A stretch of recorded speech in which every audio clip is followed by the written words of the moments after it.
오늘은 요한복음 4장 43절부터 45절까지 말씀 함께 나눠보겠습니다. 요한복음 4장 43절부터 45절까지의 말씀입니다. 제가 봉독해드리겠습니다. 이틀이 지남에 예수께서 거기를 떠나 갈릴리로 가시며 친히 증언하시기를 선지자가 고향에서는 높임을 받지 못한다 하시고 갈릴리에 이르심에 갈릴리인들이 그를 영접하니 이는 자기들도 명절에 갔다가 예수께서 명절 중 예루살렘에서 하신 모든 일을 보았음이더라. 아멘. 예수님께서는 예루살렘에서 갈릴리로 가시는 도중에 유대인들이 들르지 않는 사마리아에 들어가셨습니다. 이것은 의도적인 것이었는데요. 그 이유는 예수님에 의해 시작된 새 시대에는 유대인에게만 아니라 이방인에게도 복음의 문이 열리고 그들에게도 구원이 베풀어질 것임을 알려주시기 위해서였습니다.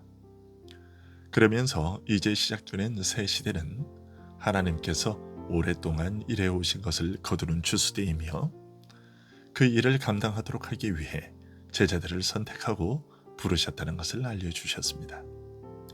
또한 하나님의 나라는 심는 자나 거두는 자가 다 함께 기뻐하는 나라이며 이 추수의 일을 감당하게 된 제자들은 어느 시대의 일꾼들보다도 복된 자들임을 알려주셨습니다.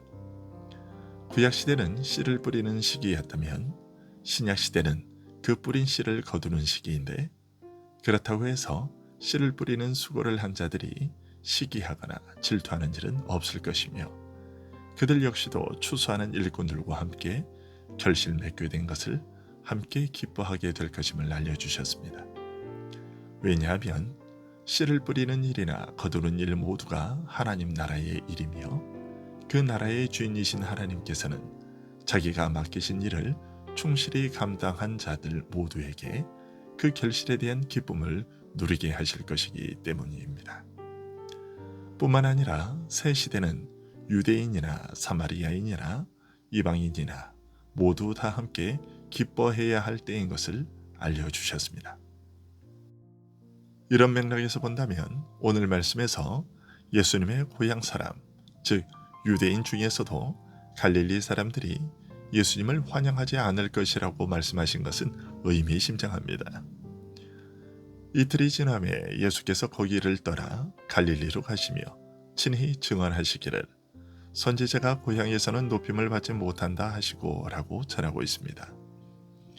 이것은 지금 예수님께서 천국 복음을 전하시기 위해 유대를 떠나 사마리아를 거쳐 갈릴리로 가시는 이 걸음이 결코 순탄치 않을 것임을, 즉 많은 반대와 배척과 핍박이 있을 것임을 알려주신 것입니다. 알지 못하는 것들을 예배하던 사마리아인들은 메시아를 영접함으로써 큰 기쁨으로 충만하게 된 반면 정작 나라의 본 자손인 곧 구원은 유대인에게서 남이라고 하셨던 그 유대인들로부터는 배척을 받을 것을 알리신 것입니다. 이 사실에 이어 사도 요한은 갈릴리에 이르심에 갈릴리인들이 그를 영접하니 이는 자기들도 명절에 갔다가 예수께서 명절 중 예루살렘에서 하신 모든 일을 보았음이더라고 전하고 있습니다. 이 말은 바로 앞에서 고향 사람들이 예수님을 환영하지 않을 것이라고 하셨던 것과는 반대되는 것처럼 보여서 혼란스럽습니다. 그러나 그 맥락을 살펴보면 고향 사람들이 결국에는 예수님을 배척할 것이지만 처음에는 예수님을 환영했다는 의미인 것을 알 수 있습니다. 특히 유의해야 할 것은 고향 사람들이 예수님을 환영한 이유입니다. 예수님을 환영한 이유에 대하여 그들이 명절에 예루살렘에 올라갔다가 예수님께서 행하신 모든 일을 보았기 때문이라고 밝히고 있습니다. 즉 갈릴리 사람들이 예수님을 반가워하며 영접했던 이유는 이들의 믿음이 표적을 보고 믿은 피상적인 믿음이었기 때문이라는 것입니다. 즉 요한복음 2장 23절부터 25절에서 보았던 예수님께서 행하시는 표적을 보고 많은 유대인들이 예수님을 믿었다던 그 믿음과 같은 것이었다는 말입니다. 그 믿음은 어떤 믿음이었습니까? 예수님께서 자신을 의탁하지 않으셨던 믿음, 다시 말해 예수님께서 인정하지 않으시는 믿음이었습니다. 이들의 믿음은 예수님께서 행하시는 표적을 보고서 하나님으로부터 오신 선생으로 믿기는 했지만 성령으로 말미암아 새로 태어나는 영적 변화에 대해서는 무지했던 니고데모의 믿음과 같은 것이었습니다. 사도 요한은 많은 사람들에게 이해할 수 없는 수수께끼와 같은 일, 바로 유대인의 왕으로 오신 메시아를 정작 유대인 자신들은 극렬히 부인하고 배척하고 핍박한 반면에 오히려 이방인은 열렬히 환영하여 영접하게 된 이 역사적 아이러니에 대해 말하고 있는 것입니다. 유대인들이 멸시하던 사마리아 여인은 처음에는 물을 청하시는 예수님께 냉담하고 저기에 찬 반응을 보였지만 간곡한 심정으로 그런 여인의 마음을 달래시면서 계속 생수의 은혜를 전하는 예수님의 말씀을 결국 받아들였습니다.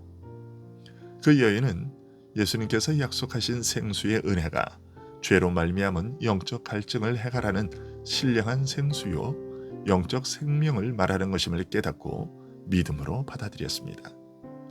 자신이 그토록 기다려오던 메시아가 바로 예수님이었다는 것을 깨닫게 되자 여인은 마을로 달려가 자신이 경험한 복음의 은혜를 모든 사람에게 외쳐 알렸습니다. 유대인의 울타리 밖에서는 이처럼 하나님 나라의 은혜를 가장 깊이 이해하고 죄 사함의 은혜를 마음으로 영접한 사람들로 인해 한 마을의 역사가 바뀌게 되었습니다. 하지만 유대인들 중에서도 예수님과 가장 가깝고 그를 잘 안다고 하는 고향 사람들의 경우에는 겉으로는 그들도 분명히 예수님을 환영했지만 그 믿음의 질은 사마리아 여인의 믿음에 전혀 미치지 못하는 믿음이었던 것입니다. 예수님께서 행하시는 표적을 보고서 이것은 과연 우리 조상들이 경험하고 우리에게 전한 하나님 나라의 놀라운 이적과 같은 것이며 그렇다면 저분은 참으로 하나님으로부터 온 선생이겠구나 하고 믿기는 했으나 그들의 믿음에 대한 예수님의 평가는 참으로 실망스러운 것이었습니다.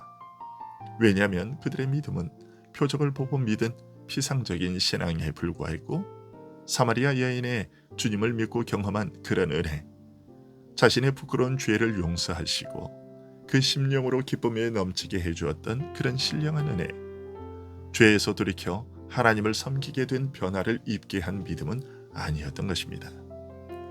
오늘 본문에 갈릴리 사람들의 믿음에 대하여 사도 요한은 이렇게 증거하고 있습니다.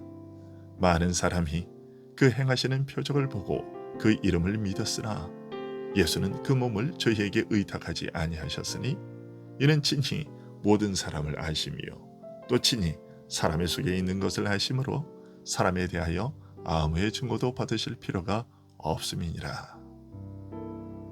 사도 요한은 오늘 말씀을 통해 진정한 믿음이라는 것은 무엇인지 다시 한번 알려주고 있는 것입니다.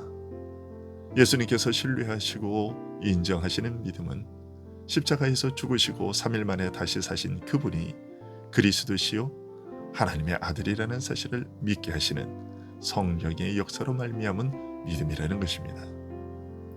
그 믿음만이 우리를 구원에 이르게 하는 믿음, 예수님께서 인정하시는 믿음인 것입니다. 오늘도 이 믿음으로 우리가 주님의 복된 은혜를 누리는 자들이 될 수 있기를 소원합니다. 기도하겠습니다.